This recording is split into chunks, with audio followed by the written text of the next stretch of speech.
Murder করে দুধ দিয়ে গোসল করা গ্যাংস্টার ইউসুফ ভাই আবার ফিরে এসেছে, কিন্তু সে তো মৃত। অনেক আগেই তাকে মেরে ফেলেছে অন্য গ্যাংস্টাররা। তাহলে এ আবার কোন ইউসুফ যে সবাইকে ইউসুফের স্টাইলে মারছে? সব জানতে পারবেন আজকের এক্সপ্লেনেশনে। আমি শেষে রাজি নিয়ে এসেছি ইনসাফ সিনেমার এক্সপ্লেনেশন। শুরু করার আগে বলতে চাই, ইনসাফ সিনেমা হলে চলছে, তাই যদি গল্প ভালো লাগে তাহলে অবশ্যই হলে দেখতে যাবেন। যেহেতু মুভিটি এখনো কোনো সাইটে অ্যাভেলেবেল নয়, তাই শুধুমাত্র ট্রেইলারের স্ক্রিনশট থেকে আপনাদের এক্সপ্লেনেশন করে দেখাবো। গল্প শুরু হয় একের পর এক মার্ডারের মধ্য দিয়ে। সবাই বলে এইভাবে মার্ডার তো ইউসুফ করেছিল। টিভি মিডিয়ায় প্রচার হয় তাহলে কি ইউসুফ ফিরে এসে এসব মার্ডার করছে? পুলিশ এক গ্যাংস্টারের জবানবন্দি নেয় ইউসুফ সম্পর্কে। গ্যাংস্টার জানায় ইউসুফ সাধারণ কেউ নয়, পুরো ঢাকা শহর তার দখলে ছিল। সে মানুষ খুন করে দুধ দিয়ে গোসল করে, আর সে নিজে এক সাম্রাজ্য গড়ে তুলেছিল যেটার রাজা ছিল সে নিজেই। কিন্তু ইউসুফ তো মারা গিয়েছে, তার বডি আমি নিজেই দেখেছি। এই পর্যায়ে পুলিশের আইজিপি কে অন্য এক পুলিশ জানায় আমি নিজে ইউসুফের লাশ শনাক্ত করেছিলাম, সে মারা গিয়েছে। এখন তার নাম ভেঙে অন্যরা এসব করে বেড়াচ্ছে। সিন শিফট করে আমাদের সামনে উপস্থাপন করা হয় এক লেডি পুলিশ অফিসার জাহানকে। সে ছদ্মবেশে এক গ্যাং মেম্বারের কাছে আসে, তারপর তার সাথে মিশে গিয়ে বলে ইউসুফ কোথায়? সে জানায় ইউসুফ তো বেঁচে নেই, তাকে সুশীল শাহিনের লোকজন মেরেছিল ট্রেনে করে সিলেট যাওয়ার পথে। এই পর্যায়ে দেখানো হয় সুশীল শাহিনকে। এই সুশীল শাহিন এখন ঢাকা শহরের সবচেয়ে বড় গ্যাংস্টার। একটা ঘটনায় সে তার গুরুকে মেরে ফেলে। গুরুকে মারার পর শাহিন তার লোকজনকে জিজ্ঞেস করে ইউসুফ নাকি ফিরে এসে একের পর এক মার্ডার করছে। তখন যে ইউসুফকে গুলি করেছিল সে জানায় এটা সত্য ঘটনা নয় বস, বাবার কবর জিয়ারত করতে সিলেট যাওয়ার পথে ট্রেনে আমি তাকে মাথায় গুলি করে মেরেছি। ওইদিকে জাহান আইজিবির কাছে এসে বলে হয়তো ইউসুফই এসব মার্ডার করছে, আমি যেভাবেই হোক তাকে খুঁজে বের করবই। তাই তো এবার ধরে নিয়ে আসে দুইজনকে যারা বর্তমানে মার্ডারের সাথে জড়িত। ধরে নিয়ে এসে জাহান তাদের প্রচুর পেটায়, কিন্তু তারা জানে আমরা ইউসুফকে চিনি না, আমরা আমাদের নিজেদের সাম্রাজ্য গড়ে তোলার জন্য এসব করে আসছিলাম। সেই সময় অন্য এক পুলিশ এসে জাহানকে জানায় সিলেটে নাকি ইউসুফের চেহারার সাথে মিলে এমন তিনজনও দেখা মিলেছে। জাহান আইজিবির কাছে এসে আবার সিলেট পোস্টিং চায়। কারণ হিসেবে জানায় তার সিক্স সেন্স বলছে ইউসুফ সিলেটেই গা ঢাকা দিয়ে আছে, কারণ লাস্ট টাইম ইউসুফ সিলেটেই যাচ্ছিল। আইজিপি জাহানকে সিলেটে শিফট করে। এদিকে সুশীল শাহিনও জানা যায় সিলেটে নাকি তিনজনের চেহারা ইউসুফের চেহারার সাথে মিলেছে। তাই আইজিপির কাছে এসে বলে ইউসুফকে ধরতে একজন লেডি পুলিশকে পাঠালে হবে। আইজিপি জানায় সে পারবে, কারণ তার অতীতে একটা কষ্টের স্মৃতিও আছে। তাছাড়া মনে হচ্ছে না ইউসুফ বেঁচে আছে, কারণ ইউসুফকে তো আপনি মেরেছেন। ওইদিকে জাহান সিলেটে চলে এসে ইউসুফের চেহারার সাথে মিলে এমন একজনকে ধরে নিয়ে আসে যার নাম লাবু। সে একটা স্কুলের শিক্ষক, তাই সবাই তাকে লাবু মাস্টার বলেই ডাকে। লাবু মাস্টার পাশাপাশি আর্টও করে, কারণ সে চারুকলা থেকে পড়াশোনা করেছে। জাহান তাকে ধরে এনে বলে আপনি যে ইউসুফ সেটা স্বীকার করেন, কিন্তু লাবু মাস্টার জানায় আমি ইউসুফ নই, আমি লাবু মাস্টার। জাহান এবার জিজ্ঞেস করে সিলেটে কবে এসেছেন? লাবু জানায় আমাদের বাড়ি বরিশাল, লঞ্চ দুর্ঘটনায় সবাই মারা গেলে আমি আর ওই দিকে থাকি না, চলে এসে সিলেটে। এসব বলার পর জাহান জিজ্ঞেস করে এবার স্বীকার করেন আপনি ইউসুফ, কারণ আপনার চেহারার সাথে ইউসুফের চেহারার 100% মিল। কিন্তু লাবু মাস্টার বারবার জানে আমি ইউসুফ নই।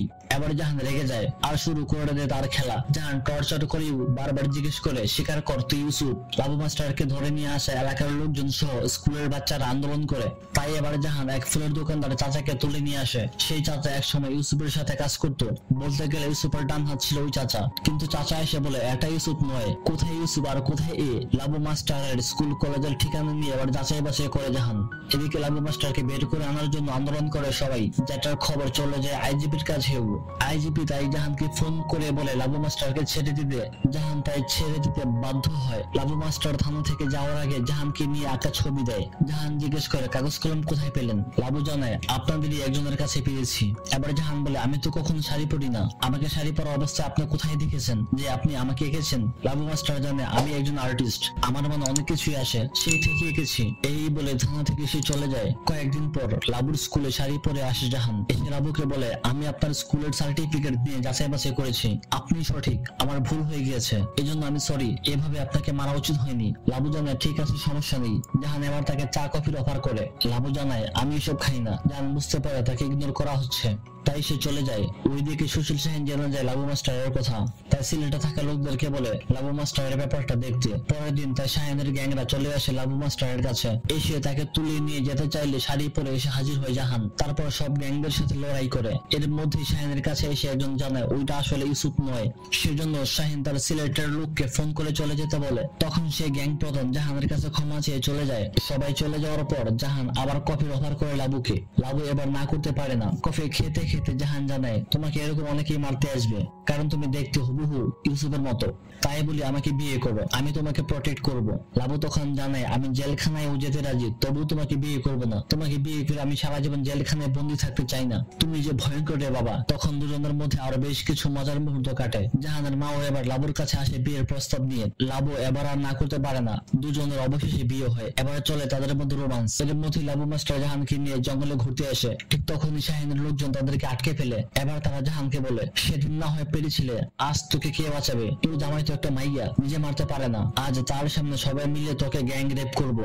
এই বলে জাহানকে মাটিতে ফেলে রেপ করার চেষ্টা করলে খোলস থেকে বের হয়ে আসে লাবু মাস্টার, সবাইকে এক এক করে নির্মম ভাবে মারে। তা দেখে সেখানের প্রধান গ্যাং মেম্বার জিজ্ঞেস করে তুই আসলে কে, একজন স্কুল শিক্ষক এইভাবে তো কাউকে মারতে পারে না। তখন সে লাবু মাস্টারের পিছনের হাতের স্টাইল দেখে, যেটা দেখে সে চমকে ওঠে, কারণ ওরকম স্টাইল শুধু একজনই করে, সেটা হচ্ছে কুখ্যাত গ্যাংস্টার ইউসুফ। তখন সে ভয় ভয় চোখে বলে ওঠে ইউসুফ। লাবু ওরফে ইউসুফ তখন তাকেও মেরে ফেলে, যা দেখে স্তব্ধ হয়ে যায় জাহান। বাসায় এসে জাহান লাবুকে বলে আমি জানতাম তুমি ইউসুফ, আমার সিক্স সেন্স কখনো ভুল হয় না, তুই আমার বাবাকে মেরেছিস, আমি তোকে শেষ করব। এসব বলতে বলতে জ্ঞান হারিয়ে ফেলে জাহান।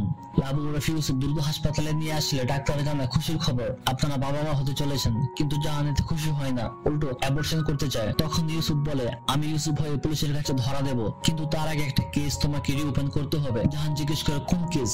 ইউসুফ জানায় এসআই ফরিদ উদ্দিনের কেস। এই ফরিদ উদ্দিন হচ্ছে ইউসুফের বাবা। সিন শিফট করে তখন ইউসুফের ছোটবেলা দেখানো হয়। ছোট ইউসুফ বাবাকে নিয়ে সবসময় থাকে, বাবা ছিল তার কাছে সবকিছু, কারণ তার মা নেই। অনেক বছর পর ইউসুফ বড় হলে তার বাবার স্বপ্ন পূরণের জন্য বিসিএস এর প্রিপারেশন নিতে থাকে। সেই সময় বাবার কাছে এলাকার কমিশনার আসে একটা কেস তুলে নেওয়ার জন্য। কেসটা ইউসুফের বাবা করেছে কমিশনারের নামে, কারণ কমিশনার অনেক জায়গায় দুর্নীতি করেছে। কমিশনার মামলা তুলে নেওয়ার পাশাপাশি অনেক টাকাও দিতে চায়, এমনকি ছেলেকে বিসিএস ক্যাডারও বানিয়ে দিতে চায়। তবে ইউসুফের বাবা কেস তুলতে রাজি হয় না, বাড়ি থেকে চলে যেতে বলে কমিশনারকে। পরের দিন কমিশনার ইউসুফের বাবা ফরিদউদ্দিনকে নিয়ে একটা চাল চালে, একটা মেয়েকে দিয়ে মিথ্যা হয়রানি করাতে থাকে ইউসুফের বাবাকে।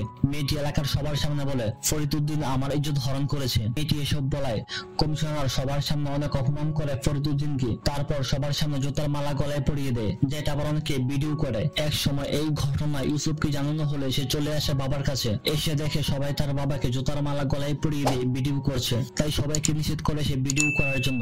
এবার বাবার গলা থেকে জুতার মালা ফেলে দিয়ে বাবাকে সান্ত্বনা দেয় সে। বাবাকে সান্ত্বনা দেওয়ার পর সে থানাতে আসে, এসে পুলিশ অফিসারকে বলে আমার বাবা একজন পুলিশ, সেই পুলিশের গায়ে হাত তুলেছে কমিশনার, আপনি তাকে গ্রেফতার করুন। অফিসার জানা কমিশনারকে গ্রেফতার করা যাবে না, সে অনেক পাওয়ারফুল।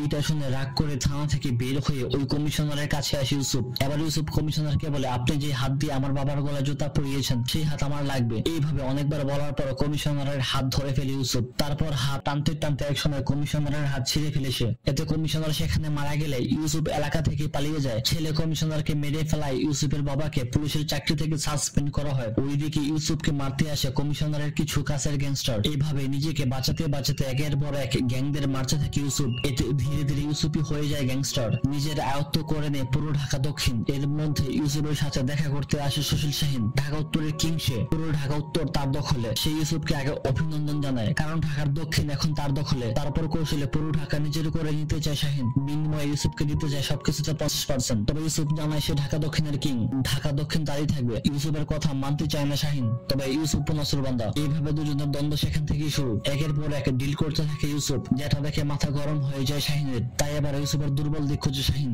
এর মধ্যে ইউসুফের বাবার সাসপেনশন শেষ হলে থানাতে আসলে সবাই সম্মান জানায়, কারণ সে এখন ইউসুফ গ্যাংস্টারের বাবা। বাবার এমন সম্মান দেখে ইউসুফেরও ভালো লাগে, কিন্তু বাবার ইউসুফের কর্মকাণ্ড ভালো লাগে না। তাই ইউসুফ তার বাবার সাথে দেখা করতে আসলে বাবা তার সাথে কোনো কথা বলে না, কারণ জানে তার ছেলে এখন আর আগের মতো নেই, এখন বড় গ্যাংস্টার হয়ে গিয়েছে। যেটাতে মোটেও খুশি নয় বাবা ফরিদউদ্দিন। তাই বাবা বাড়ি থেকে বের করে দিতে চাইলে ইউসুফ বাবার হাতে প্রিয় ফুলকপির বড়া খেতে চায়, যেটা ছোটবেলায় বাবা ইউসুফকে খুব খাইয়েছে। যেহেতু অনেকদিন পর ইউসুফ ফুলকপির বড়া খেতে চেয়েছে, তাই আর না করে না বাবা। বাবা চুপচাপ বড়া ভেজে এনে তার সামনে দিয়ে আবার ভেতরে ঢুকে যায়। ইউসুফ তখন সেসব কিছু অনেক আবেগের সাথে খেয়ে চলে যায়। বাবা বুঝতে পারে এখানে থাকলে ইউসুফ বাবার কাছে বারবার আসবে, তাই ট্রান্সফার নিয়ে সে তামাবিল বর্ডারে যায়। এর মধ্যে শাহিন ইউসুফের বাড়িতে বোমা ব্লাস্ট করায়, যে ব্লাস্টে ইউসুফের কাছের লোক সেই ফুলের দোকানদারে চাচার এক পা ঝলসে যায়, যেটা দেখে প্রতিশোধের নেশা ঢুকে যায় ইউসুফের মাথায়। তাই সুশীল শাহিনের রাস্তায় গিয়ে অটোমেশন গান চালিয়ে মেরে ফেলে শাহিনের অনেক লোককে, শুধু ছেড়ে দেয় শাহিনকে। পর্যায়ে এসে ফ্লাশ ভ্যাকসিন শেষ হয়। ইউসুফ এসব বলার পর জাহানকে আরো জানায় তামাবিল বর্ডারের এক স্কুলের প্রোগ্রাম চলাকালে বোমা ব্লাস্টে তোমার বাবা মারা যায়। বোমার ট্র্যাক খুলে জানা যায় বর্ডার দিয়ে 2 দিন আগে ওই বোমাগুলো এসেছিল। এটা জানানোর পর ইউসুফ জানায় সেদিন বর্ডারের দায়িত্বে ছিলেন সেদিন আমার বাবা। এই পর্যায়ে আবার পিছনে সেদিনের ঘটনা দেখানো হয়। যেদিন বোমাগুলো বর্ডারে দিয়ে আসছিল সেদিন ফরিদউদ্দিন ডিউটি করতে করতে অসুস্থ হয়ে পড়লে অন্য পুলিশরা ব্যাপারটা সামলাবে বলে জানায়, তাই তারা ফরিদউদ্দিনকে বাসায় যেতে বলে। ফরিদউদ্দিন সবাইকে বিশ্বাস করে চলে যায়। এই সুযোগে অন্যরা বোমা ভর্তি করে সব ট্রাক যেতে দেয়, কিন্তু সবকিছু দোষী দেওয়া হয় ফরিদউদ্দিনকে। এজন্য আবার সাসপেন্ড করা হয় ফরিদউদ্দিনকে, সাথে জেলেও প্রেরণ করা হয়। এমনকি তখন নিউজ করা হয়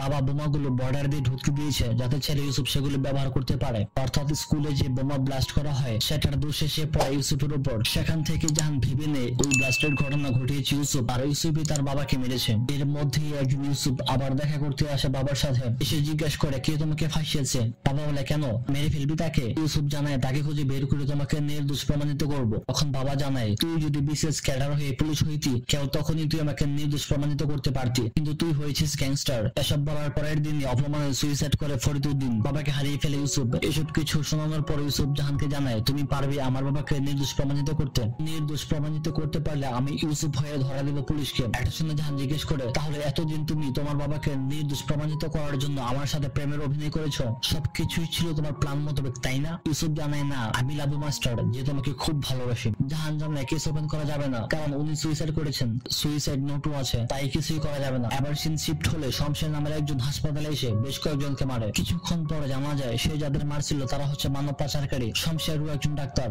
তাকে সবাই 20 টাকার ডাক্তার হিসেবে চেনে, কিন্তু 20 টাকার ডাক্তার হঠাৎ কেন এত হিংস্র হলো সেটা নিয়ে সবাই চিন্তায় পড়ে যায়। সে সবাইকে মেরে হাসপাতাল থেকে একটা দুর্নীতির ফাইল নিয়ে আসে ডাক্তার কায়েম নামে এক বড় সরকারি কর্মকর্তার কাছে। ফাইলটা ছিল ইউসুফের বাবা ফরিদউদ্দিনের সুইসাইড পোস্টমর্টমের। কায়েম শমশেরের ভয়ানক রূপ দেখে সব সত্য বলে ফেলে। সে জানায় আমি টাকা খেয়ে এসআই ফরিদউদ্দিনের মার্ডারকে সুইসাইড বলে চালিয়ে দিয়েছি। শমশের সবকিছু ভিডিও করে পাঠিয়ে দেয় জাহানের কাছে। জাহান সেটা ইউসুফকে দেখালে ইউসুফের মাথা গরম হয়ে যায়, মেরে ফেলতে চায় বাবাকে মেরে ফেলার লোকদেরকে। জাহানকে জিজ্ঞেস করে ভিডিও ফাইল তুমি কোথায় পেয়েছো? জাহান জানায় ডক্টর শমশের পাঠিয়েছেন। ইউসুফ শমশেরকে চিনতে পারে, যেহেতু ইউসুফ শমশেরকে চেনে আর সেই একমাত্র জানে যে তার বাবাকে মার্ডার করা হয়েছে। তাই শমশেরের ঠিকানা চায় জাহানের কাছে। জাহান জানায় সে এখন মোস্ট ওয়ান্টেড আসামি, সাথে এও জানে ওনাকে আর লাগবে না, আমি কেসটা রিওপেন করতে চলেছি। ফরিদউদ্দিনের কেস রিওপেন হওয়াতে চিন্তায় পড়ে যে শাহিন, কারণ সেই মেরেছে ফরিদউদ্দিনকে। তাই শাহিন ডিআইজি কে ডাকে। বোঝা যায় পুলিশের আইজিপি ও শাহিনের কাছের লোক। সিলেটে ঘটে যাওয়া সবকিছু সেই বলছে শাহিনকে। এদিকে জাহান লিগ্যাল ওয়েতে সবকিছু করতে থাকলে ইউসুফ করে গুন্ডা স্টাইলে। সে লয়ারের কাছ থেকে জানতে পারে সেদিন তার বাবার সাথে আরো 4 জন পুলিশ ছিল, এবার তাদের টর্চার করে সে। সেদিন শাহিন টাকা দিয়ে পুলিশদেরকে নিয়ে নিয়েছিল।